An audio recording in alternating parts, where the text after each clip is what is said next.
what you want, when you want it, where you want it. This is The Mesh.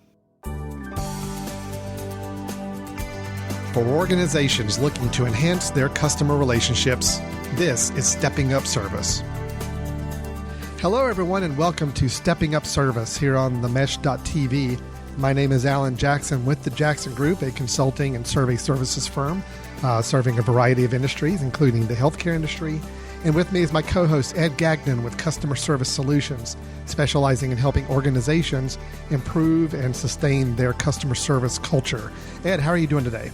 I'm doing great, Alan. How are you doing today? Doing just fine, just fine. It's good to talk to you again, as always, here on the Mesh.tv, our podcast network, and the show Stepping Up Service, where we talk about the world of customer service, how to improve the level of customer service your organization provides to its customers, to its employees, to create that culture around you of customer service, especially in today's competitive marketplace, how your organization can really stand apart on the service it provides. And I always say that, I seem like I say this every time we get together, how excited or interested I am in the topic that we're going to cover. And what's really unique about today's show is we're not really covering a topic necessarily. We're not digging into one particular aspect of customer service or how to deliver customer service. I'm just really excited. Tell us what we're going to be doing during today's episode. This is going to be fun. Yeah, this will be real fun. We're going to take the top 20 customer service quotes and walk through them and just have some fun with them. I'll have you possibly guess who said these great quotes, and some really focus on employees, some focus on strategy, some focus on the customer. I mean, it's just a veritable potpourri of customer service quote delight. So it should be pretty fun. We're going to walk through it pretty quickly. Just really neat quotes that you can apply to any business. Virtually any individual will be able to look at these, relate to these. So it'll be great. No, that is really great. And I know for those of you in an office environment, what we're talking about are quotes that, type them up, print them up on sheets, and put them up in the break room, put them up all around the office, whatever it may be on your bulletin board. These are the kind of things that can, sometimes hearing a really good, inspiring quote about a subject that just really connects with what we're trying to do is something that we can keep in front of us year round and just keep those customer service juices flowing on our day-to-day work. So this is going to be good. And I love quotes. It should be a lot of fun. So I'm looking forward to hearing the ones that you've picked out for us to share during this podcast. So let's go ahead and jump right into some of the first quotes you've got for us, Ed. Okay. The first one is, only satisfied customers guarantee job security. Right. Yes. Only satisfied customers guarantee job security. Yes. And this was actually stated, I was watching the Today Show maybe 15 years ago, so just to kind of date myself and date the quote a little bit.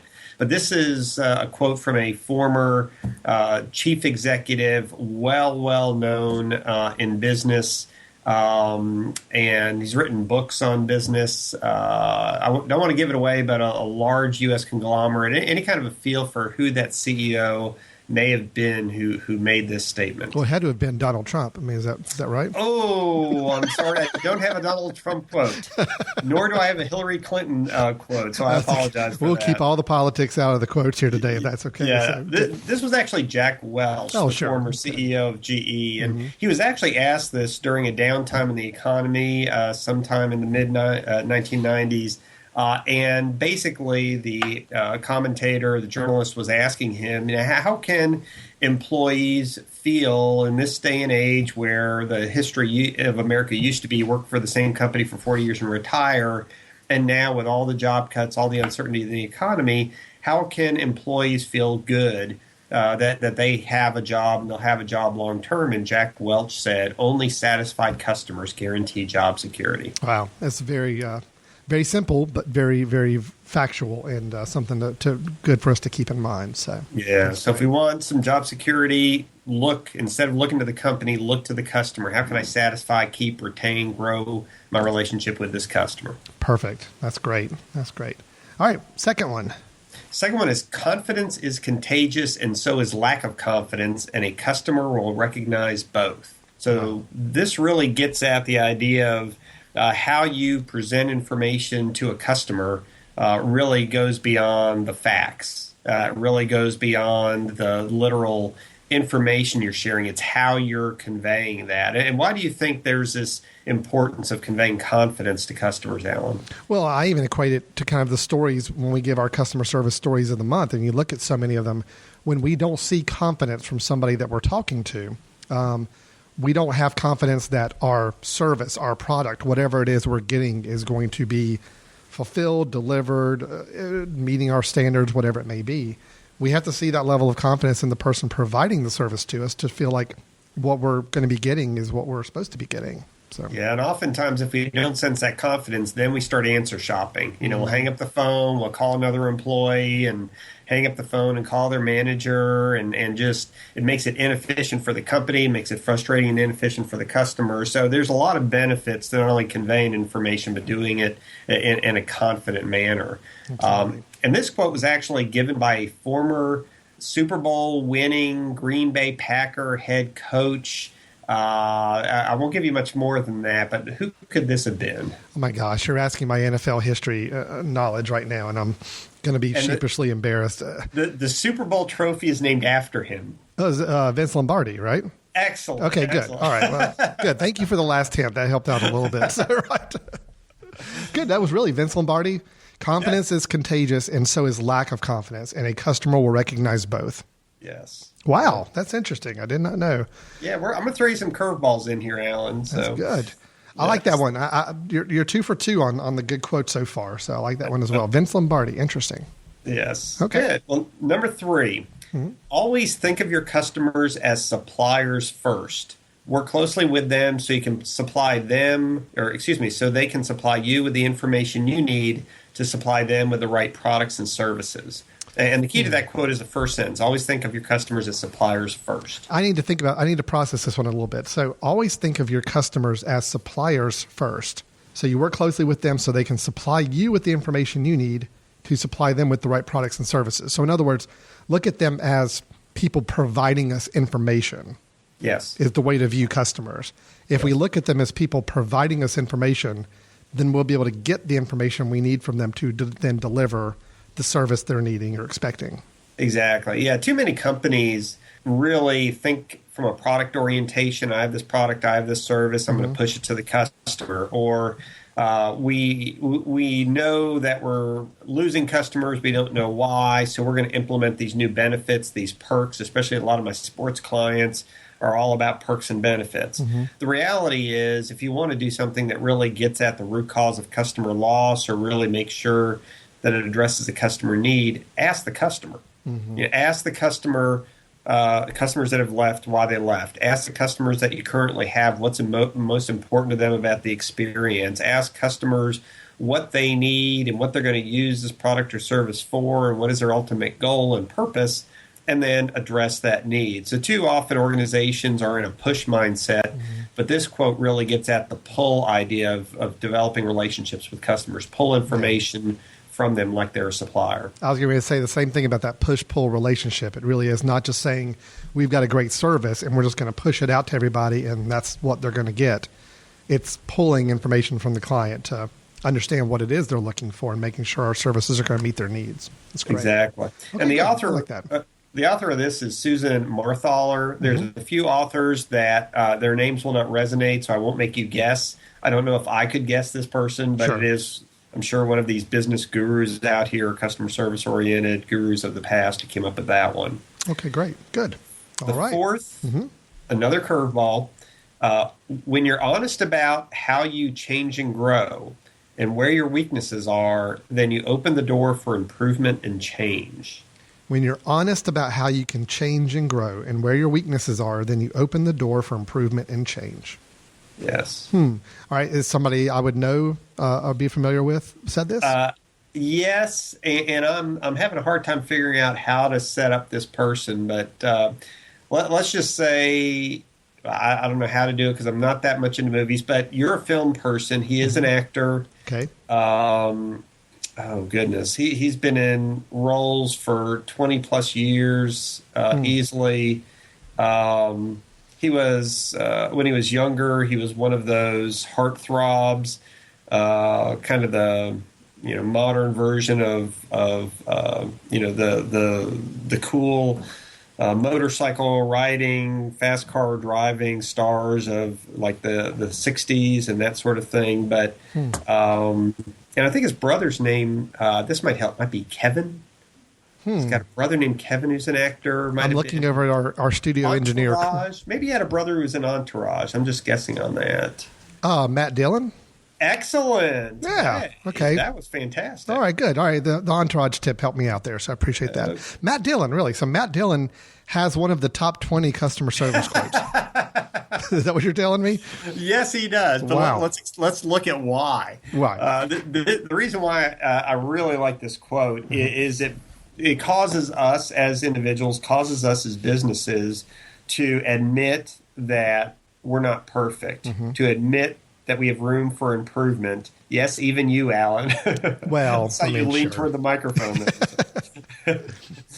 I mean, but it's true. Even in acting, I mean, there again, I know he's probably thinking of it from more of his acting craft standpoint, but when you're honest about how you can change and grow and where your weaknesses are, then you are opening that door for possible improvement and change. So, yeah, I mean, it makes sense. That's good. But it is something that's great to apply to any business professional setting as well.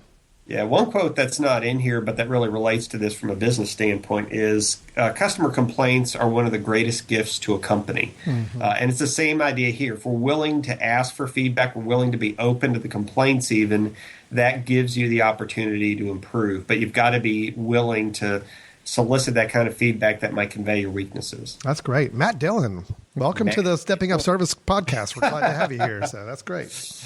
Yeah. The next one, make a customer, not a sale. Oh, that's good. Nice, short and sweet. I like it. Make a customer, not a sale. Yeah, so it's much more focused, as customer service should be, on long-term relationships as opposed to transactions. Absolutely. That's essentially what this is getting at. Yeah, no, that's short, sweet, and to the point. I like it, and it really sums up a lot of what we've talked about in many of our episodes in the past. So that's great. Yeah, this author is another one of those folks you and I probably haven't heard of, Catherine Barchetti. So... doesn't ring a bell. Well, thank you, Catherine. But yes, she did a wonderful job. The next, number 6, weakness of attitude becomes weakness of character.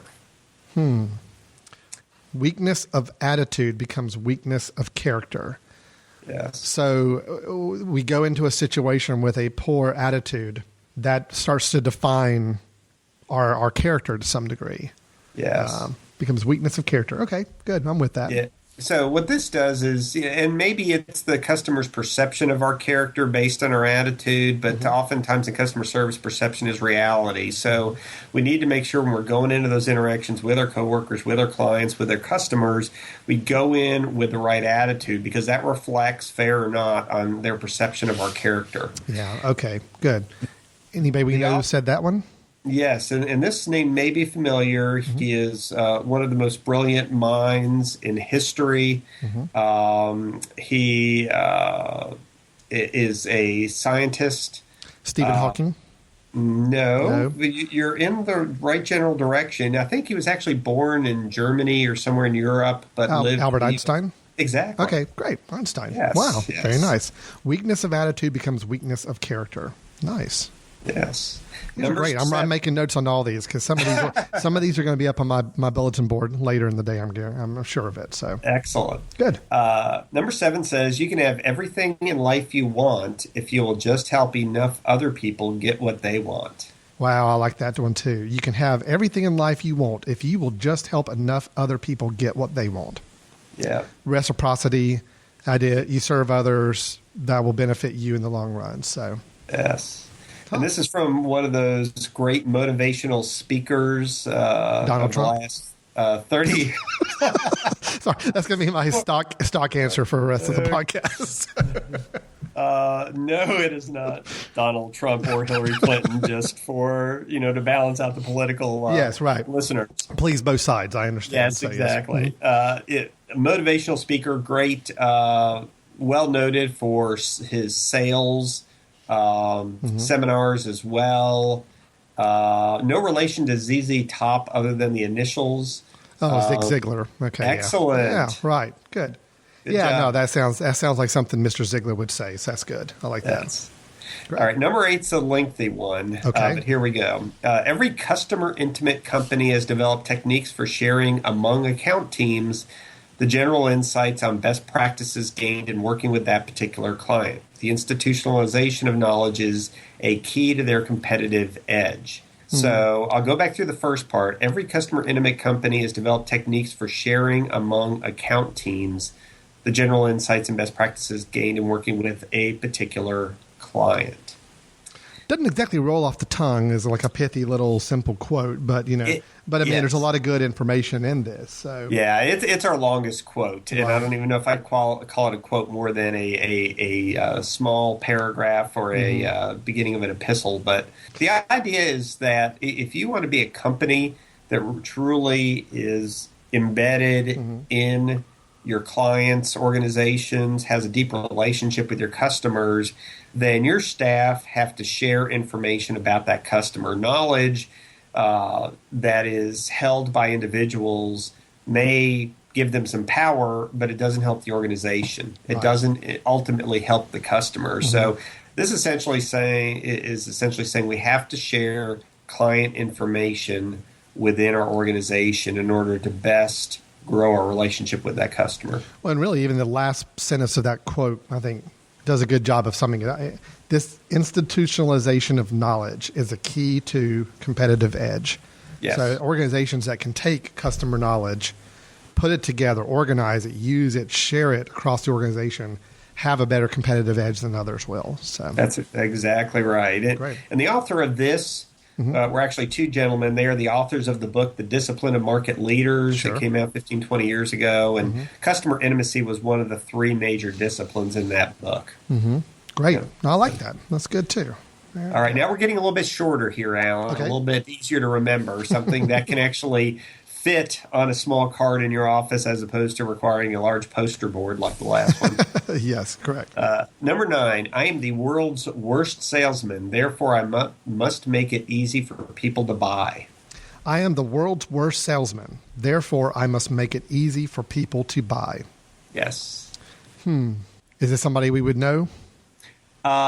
You would know his company. I think the company used to be referred to as kind of like a 5 and dime store, but it's definitely a department store. It was much bigger 10, 15 years ago. Kind of like a Ben Franklin type of store, I think. But again, it was a little bit of a department store. I don't know. Gosh. First part of his name is fabric, like cotton, but it's not cotton. It's not rayon. It's Woolworths. Excellent. Okay. Excellent. All right. So who was the person himself? Do you know? Mr. Woolworth. Oh, Mr. Woolworth. Okay. Yes. So yes. He's saying I'm the world's worst salesman, therefore I must make it easier for people to buy. So in other words, if I'm not a great salesperson, I have to make sure the process and the way for people to buy is as simple as possible, so it doesn't rely on me having to be a salesperson to try to sell my products or services. That's exactly right. Okay. And this is a good statement to have in mind when you're thinking about customer service, because we always say within CSS, you want to make it so easy for a customer to have a great experience that a first-time customer can have as good an experience as a long-term customer. Sure. Now, I didn't put that in here because that would be as long as the last quote we just read. But that's pretty good, though. I think that's our 21st quote, so I want to make sure it's on the list somewhere. So excellent. But the same idea is conveyed here, is that we really want to be focused intentionally on processes and how our customers navigate our systems. And we want to make everything so simple and self-evident that first-time customer, even without encountering you or me, can have a great experience. Okay, good. Yeah, that's great. And that's a good reminder for organizations, too, that maybe, let's say that, they don't have the strongest sales team or depth of sales resources. That doesn't mean you can't create your environment, your structure, your process for selling services to be so easy and enjoyable that it takes a little bit of pressure off of people having to be salespeople, and you really are just providing great service, and it's just so easy to do. So yes, that's exactly right. All right, well, let's hit number 10 before we take a quick break. Okay, number 10 is weigh in to buy in. Weigh in, and that's weigh as in WEIGH. Correct. Weigh in to buy in. All right, you're going to have to explain this one to me. Okay. Well, this, just as a little bit of a background, this quote came out of a team Dynamics team cohesion program that I trained some different organizations on by a gentleman named Patrick Lencioni. And he wrote the book, The 5 Dysfunctions of a Team. And then he created a program that was a reverse of that, which is the 5 behaviors of a cohesive team. Okay. And one thing he talked about a lot was if you want to get commitment from employees to take action, you need to give them the opportunity to weigh in. In other words, if you want them to buy into whatever the next step is, to buy into what responsibilities they have, you have to give them the opportunity to have a voice.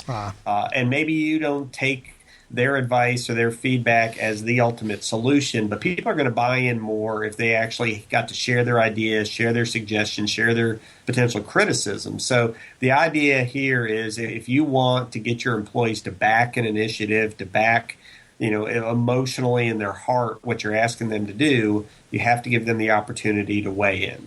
Perfect. Weigh in to buy in. So if they have a opportunity to kind of provide their input, kind of get into the process and feel like they've got stake in it, kind of give their weight to it, then that's got their buy-in, that's got their commitment, that's got their focus on what we're trying to do. So right. And I have a little bit of an addition to this that I say in these sessions when we're conducting these workshops: weigh in to buy-in, but don't weigh in to get your way. Because sometimes employees, they are trying to share their voice because they have an agenda and they want something done in a certain way that's going to benefit them. So employees need to know they're not weighing in to get their way. They're weighing in to make the final decision better. And they're weighing in to make sure that everybody gets to hear their thoughts, but they also get to hear everybody else's thoughts. So weigh in to buy in, but don't weigh in just to get your way. I see. Great. Yeah. On the employee satisfaction side of things, we talk a lot and measure a lot about employees' perception of involvement in decision making, and do they feel like they're involved in decision making? And what we see so much is a lot of people feel like they're not involved in decision making, but really the fact of the matter is that they technically are. It's just their definition of being involved is, did the decision go the way that I had suggested it go? As opposed to, was my input being used to help guide a decision, even if it didn't go the way that I was suggesting. And I think there's always a clear distinction. So what you're saying makes perfect sense. It's, yes, you're providing input, you're getting involved in the discussion, but that doesn't mean an employee is going to give an opinion, and that means that's the way it's going to go. So, right. Okay. Well, Ed, that's the great 10 quotes. We've got 10 more to cover, but what we're going to do first is take a very quick little break. And when we come back, we'll wrap up with another 10 quotes, and we'll finish up the show, as we always do on these episodes, with our customer service story of the month. So stay tuned for that. Ed and I both share a story we personally encountered from a customer service standpoint, either positively or negatively in the last 30 days, and we share that with you at the end of the episode. So stay tuned. We'll be right back with Stepping Up Service. Hi, I'm Alan. I'm Chris. And we're the co-hosts of Foot Candle Films, a movie review and film discussion show here on themesh.tv. Each episode, we talk about some new movies, cover some film news, and have some recommendations. And trust us, we're just as likely to talk about the latest Jim Jarmusch film as we are the newest Transformers installment. Hold on, don't get too crazy. Well, okay, maybe not that bad. But you can find our show and all our episodes on themesh.tv. Plus, you can subscribe to get new episodes delivered right to your computer or mobile device. We'll see you in the ticket line. Welcome back to Stepping Up Service here on themesh.tv. My name is Alan Jackson with the Jackson Group, and with me is Ed Gagnon from Customer Service Solutions. You can learn a lot more about Ed's company, Customer Service Solutions, by visiting their website.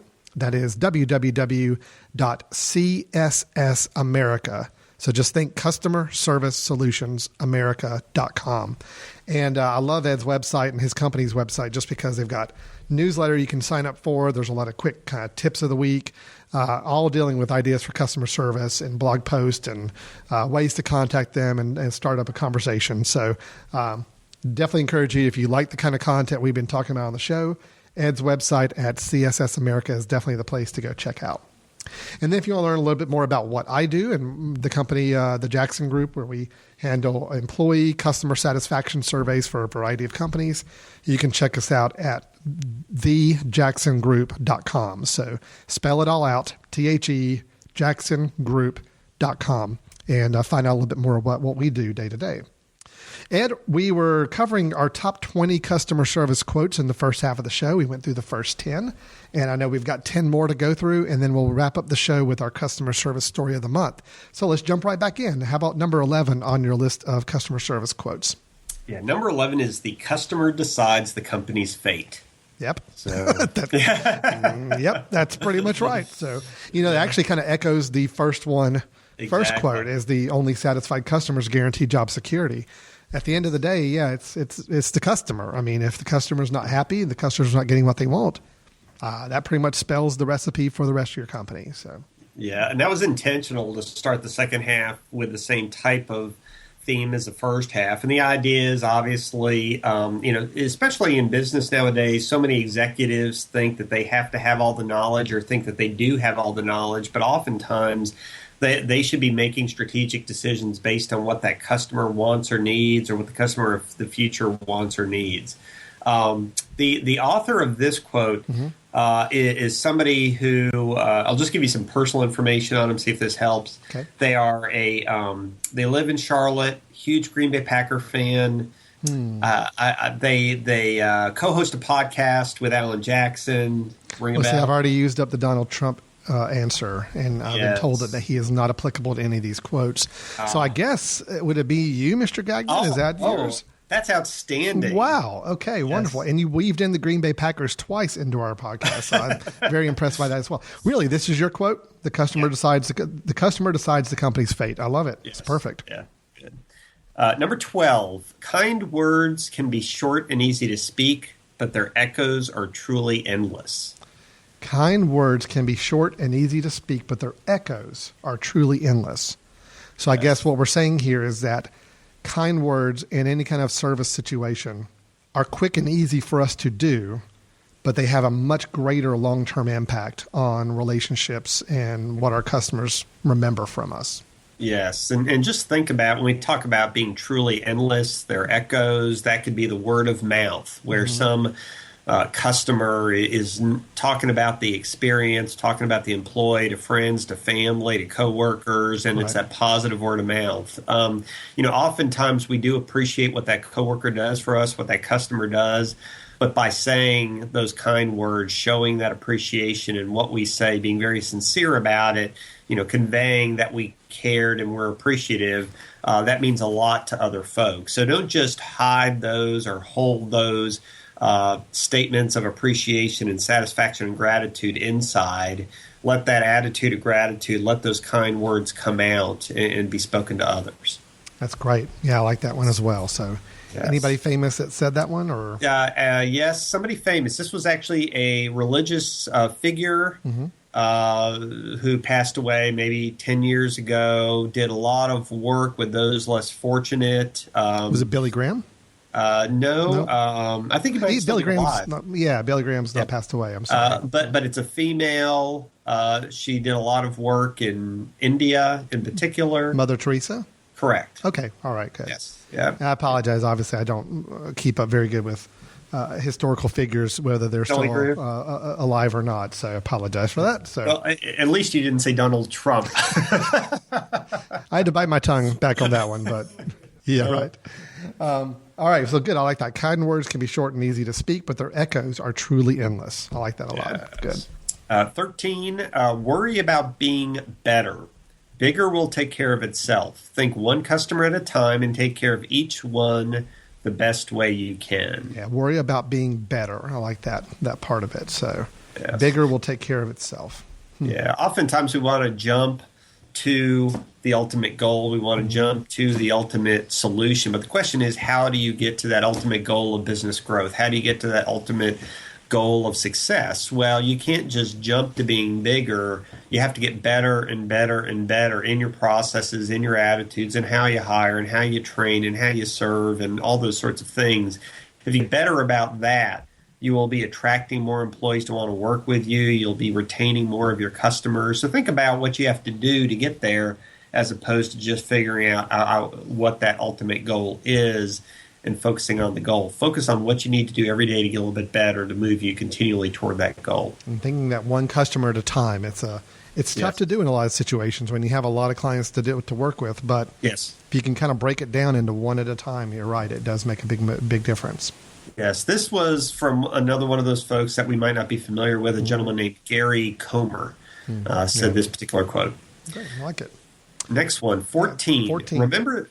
Remember that a person's name is to that person the sweetest and most important sound in any language. Oh, wow. That's neat. So remember that a person's name is to that person the sweetest and most important sound in any language. People love to hear their name being said. Yes, Alan, that's correct. That's wonderful, Ed. I'm so glad you shared that quote with me. So, Chris, our engineer, isn't that a wonderful quote that Ed just said? But that's a lot. There's a lot of truth. I mean, to say sir, to say man, to say bud, to say ma'am. I mean, some of those are positive, some are negative. But people think that you view them as an individual, that you care enough to know them personally, if you'll just use their name more often in common conversation. Wow, this was simple reminder, but it is true. I mean, I think we forget sometimes it's we use those colloquial phrases when we refer to one another, but people do like hearing their name said. You're right. Yeah. This was said by somebody similar to Zig Ziglar, very well known in the sales world and the speaking world, maybe around the same time. Very well known for his public speaking and sales courses that he's designed and delivered and that others deliver. His initials are the same as our nation's capital. DC. Yes. Oh, who is DC? Oh, you're stumping me here. So, and I'm looking around the studio at the other people to see if anybody has any idea. Any idea, DC? No, we're stumped here. Dale Carnegie. Oh, yeah, Dale Carnegie. Okay. Yes. Not as versed in his work as much as the others, but yes, I recognize the name for sure. So yes. Great. Number 15, hopefully you'll recognize this name. I'm not out there sweating for 3 hours every day just to find out what it feels like to sweat. And yes, that's a customer service quote, but yes. I'm not out there sweating for 3 hours every day just to find out what it feels like to sweat. Yes. So in other words, I'm doing it for a purpose. I'm actually out there trying to serve. I'm trying to do something, not out there just to spin my wheels and just work myself up. So. Yeah, so this kind of ties into that Gary Comer quote, worry about being better, bigger will take care of itself. Well, bigger will take care of itself, but you know what you want. You need to know what you're wanting to get better for. What is that ultimate goal?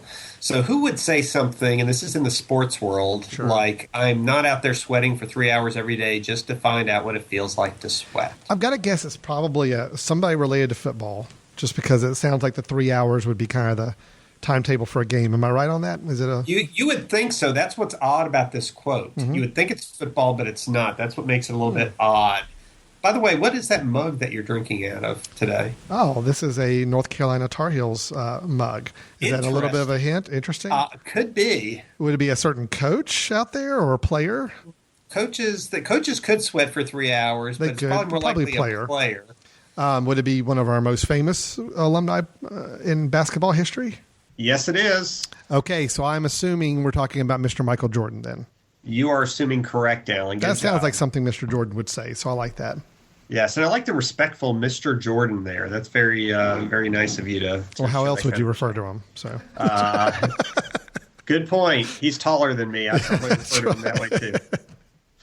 That's good. I'm not out there sweating for 3 hours a day just to find out what it feels like to sweat. So in other words, he's out there for a purpose. He's playing. He's doing his work for a reason, not just to spin the wheels. And I think that's obviously we can apply that to what we do in our professional careers and work and how we try to serve others. So yes, exactly. Right.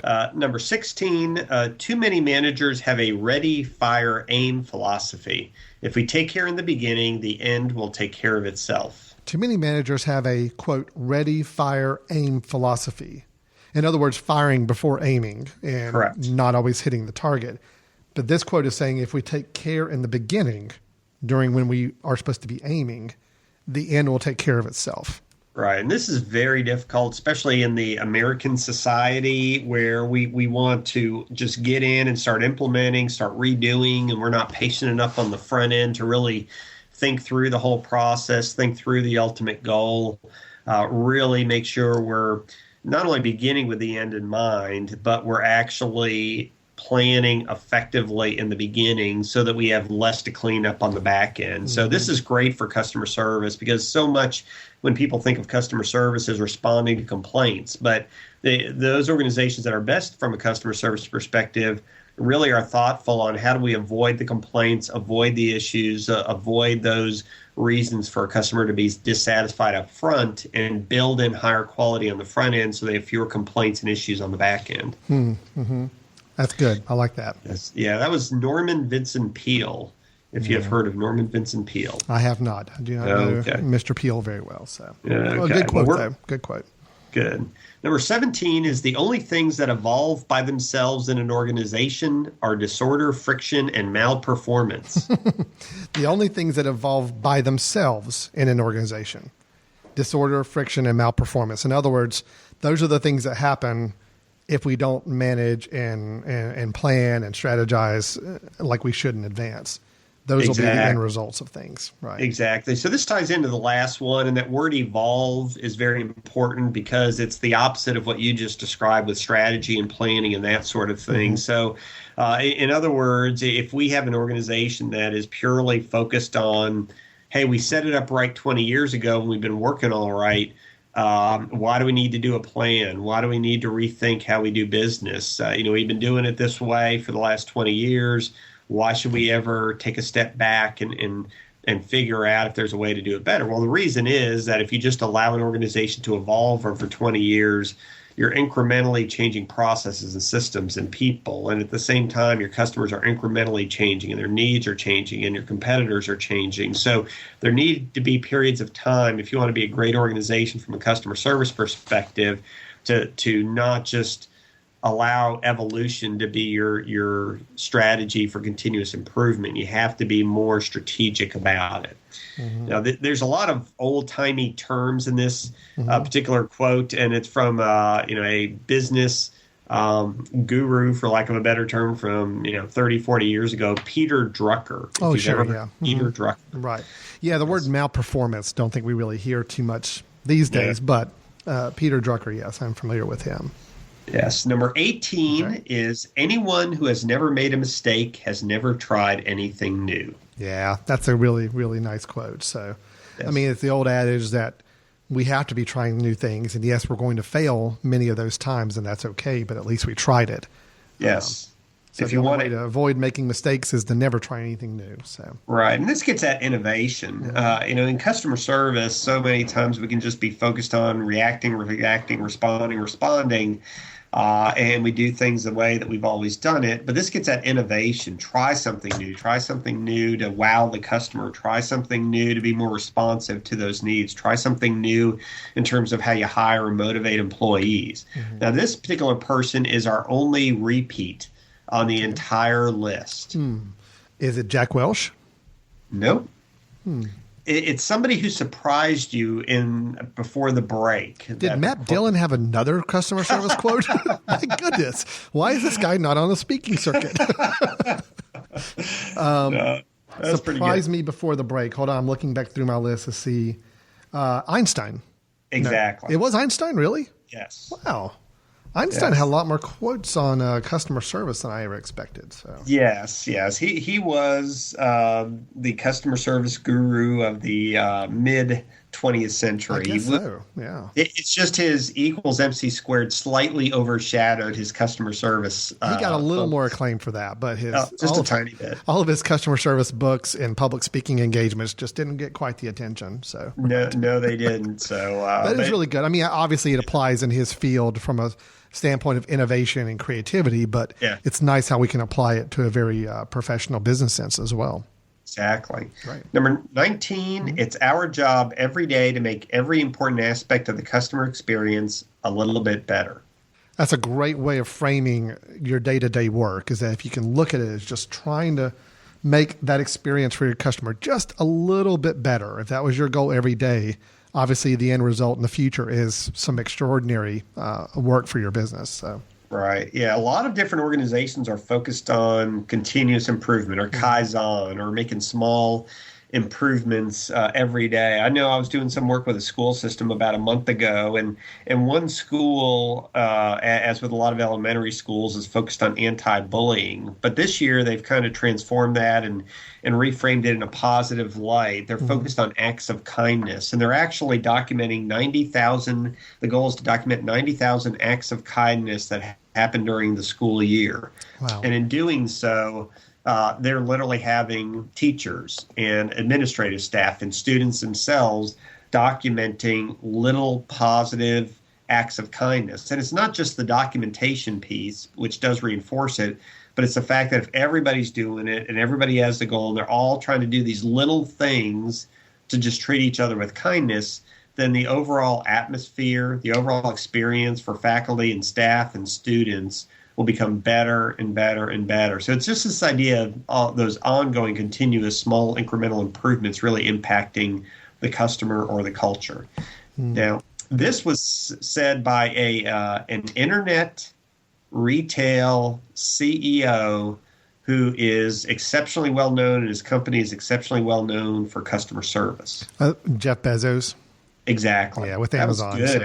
So Yep. I figured his name was going to pop in somewhere on this list because he tends to have some nice quotable phrases from time to time, and their focus on customer service, we all know. So yes. Yeah. Number 20. Number 20, the last one. Yeah, there we go. The best way to find yourself is to lose yourself in the service of others. Yeah, that's nice. The best way to find yourself is to lose yourself in the service of others. Yes. This sounds like a quote that probably came out of more humanitarian efforts and thoughts, but obviously it can apply to even our own service within our business world as well. So exactly. Yeah. So this particular quote came from somebody who is well known in that humanitarian realm you talked about. He also was a leader in many different ways. Political movements. You are kind of hinting towards Donald Trump. I'm just saying this is number 20. This is the last chance to squeeze him in there if we're going to do it. No, and it's not any of our other political candidates at the moment. So humanitarian, had some political influence. I believe he may have also been in the same country Mother Teresa was. Oh, boy. Looking around the studio, anybody got any advice for me on this one? Nobody? Everybody's drawing a blank, Ed. Who is it? Gandhi. Oh. Well, right. Yes. Okay. that makes sense. All right. So Gandhi, that's good. Yes. So that's our top 20. We started with Jack Welch and we ended with Gandhi. I don't know how often that happens. And we had a couple Packers references in the middle. And Michael Jordan. No Trump, but Carolina guy. I mean, it was a nice mixture of people there. So some really good quotes, some very quick, pithy, very easy to remember, some a little more involved. But the idea is it does really, I kind of pat ourselves on the back at as we look at all of our episodes over the past years. I mean, we've talked about so many of these ideas, each one in a little more detail each time we get together. Yes. To hear some of these great minds around the world and through history kind of echoing a lot of the things that we've been talking about I think we're all on the same page as far as what it means to deliver really strong customer service and why so many of these things that people have made these great quotes on are so important for us to remember. Yes. And by the way you worded that, were you suggesting that they're actually copying or plagiarizing our ideas from our podcast? I am saying that some of them may have been listening to our show and found some nuggets of information that then translated to one of these quotes. I'm not accusing anybody. Yes. Let me just say that, we've been doing this podcast for a few years now. So there's a lot of good information floating out there in the internet that we have recorded with our voices. So leave that where it is. So. Yes. I would not be surprised if Einstein was Googling customer service and listened to our podcast. Something tells me Albert Einstein and Gandhi were not listening to our podcast to come up with these quotes in the past. But anyway, it is just a reminder to us that these things are very prevalent ideas. And I like the fact, too, that a lot of these quotes originated from outside of the world of customer service in a business. Yes. but yet they apply to us, but yet we can also flip the tables and think about all these things we've been talking about in our podcast about being better listeners and asking a lot of questions and working better as a team and efficiently are things that can apply even to our own personal lives as well to help enhance that. So it's a nice reminder to us about how important this idea of service is, even outside of the traditional business sense that we're used to talking about. Great. Good. Ed, thank you so much for compiling that list of quotes. Sure. And it may be a way, I don't know if there's a way we can even post this up with the episode or have it so where if people have the text versions of these quotes, maybe we can get that up there for them somehow to share. So we'll see what we can do by the time we get that posted. So, Ed, we always close out our show with a customer service story of the month, something that happened to us or we experienced.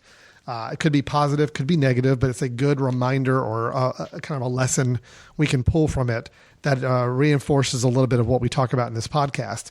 I have a very personal, positive story.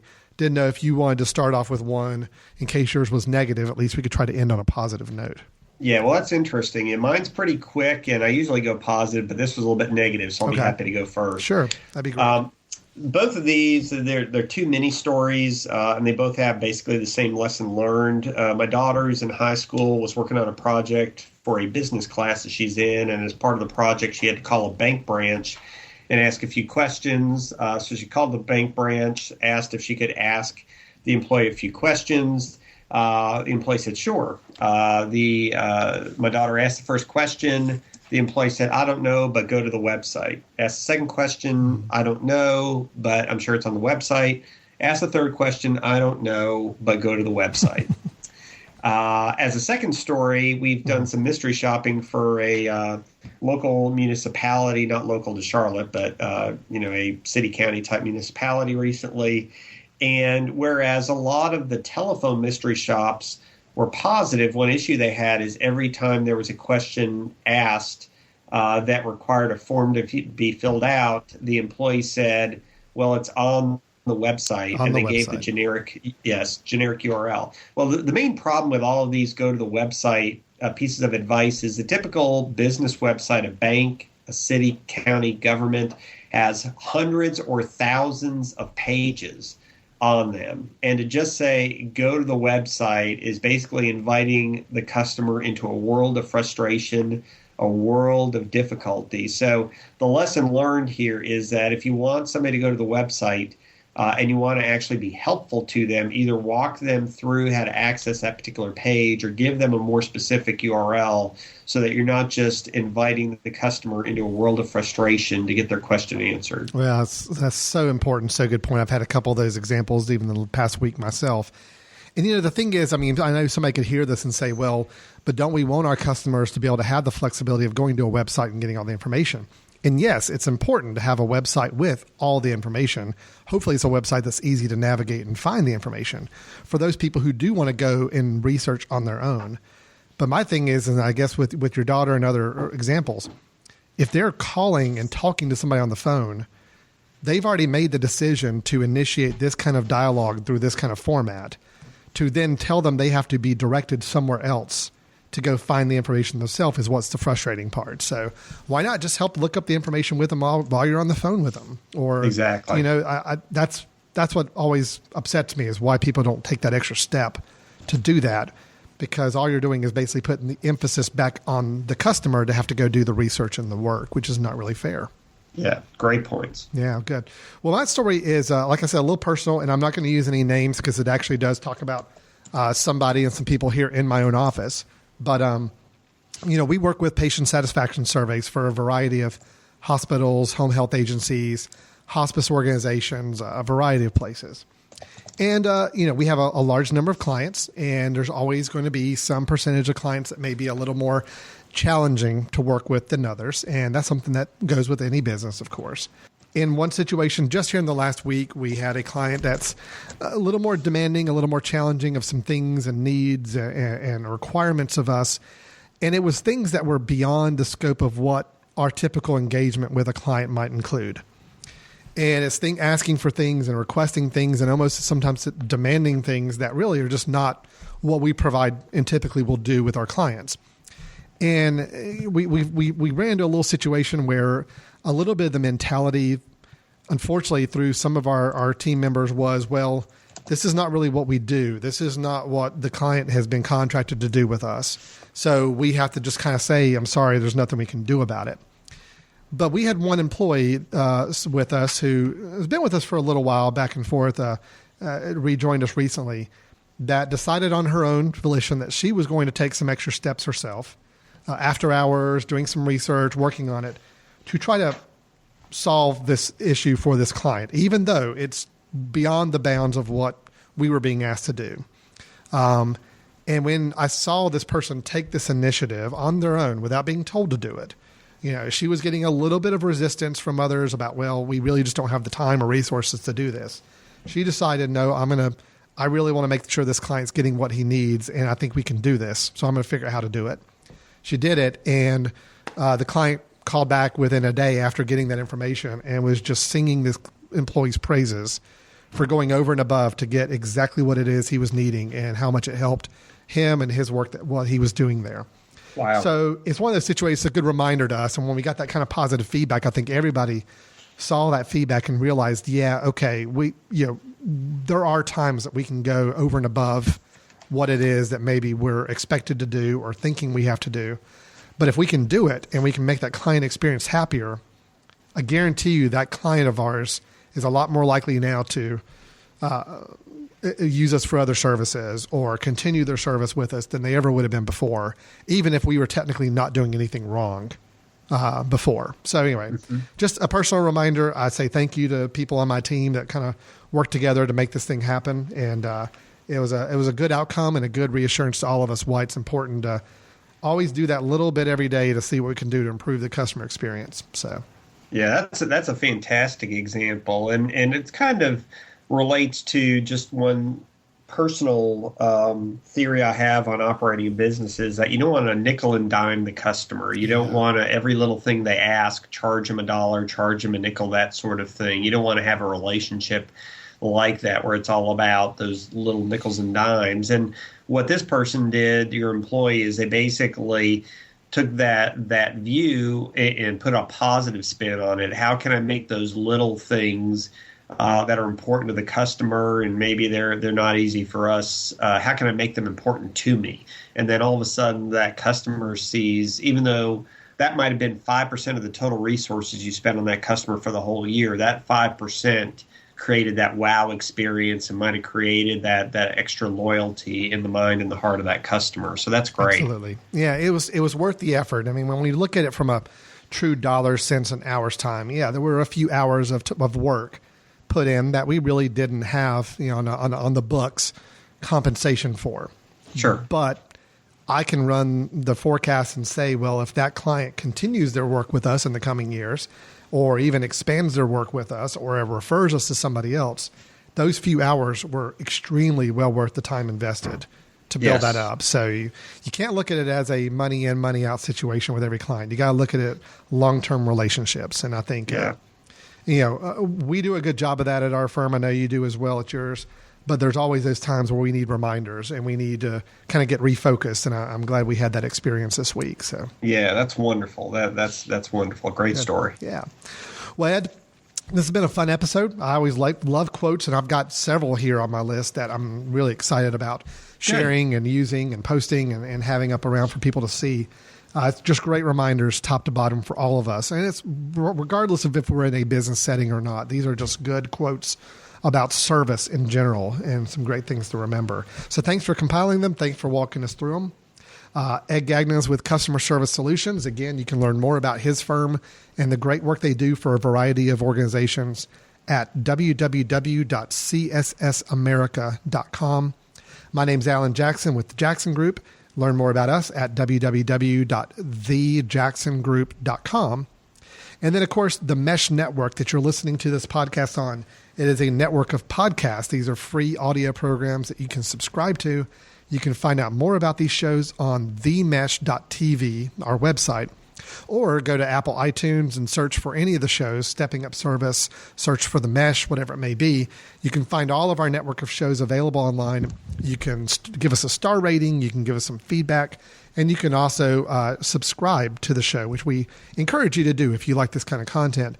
That way you're ensured that every month when we put out a new episode, it is automatically downloaded to your platform of choice, wherever you choose to listen to these shows.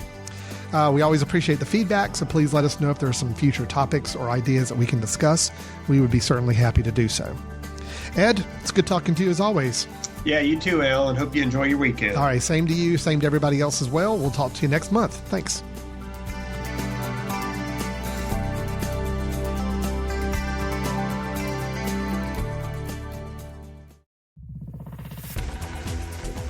You've been listening to The Mesh, an online media network of shows and programs ranging from business to arts, sports to entertainment, music to community.